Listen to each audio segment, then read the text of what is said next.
ठाणे महानगरपालिका निवडणुकीनंतर मुख्यालयातील महापौर दालन तसेच उपमहापौर दालनाची साफसफाई सुरू झाली आहे.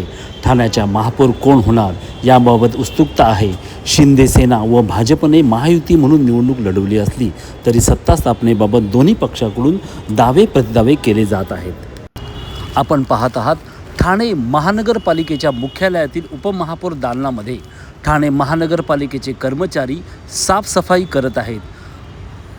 कोविडच्या त्या काळानंतर म्हणजे आज दिनांक 22 जानेवारी 2026 रोजी ठाणे महापालिकेतील हे मुख्यालयातील उपमहापौर दालन व महापौर दालन उघडण्यात आले.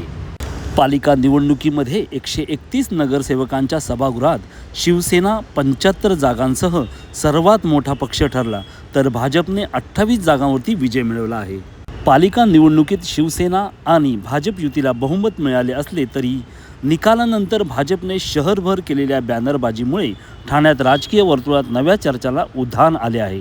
रविदादांच्या नेतृत्वात दिवाशीळ ते वडवली भाजप वाढवली अशा आशयाचे बॅनर कोकण पदवीधर मतदारसंघाचे आमदार निरंजन डावखरे यांनी झळकवले आहेत.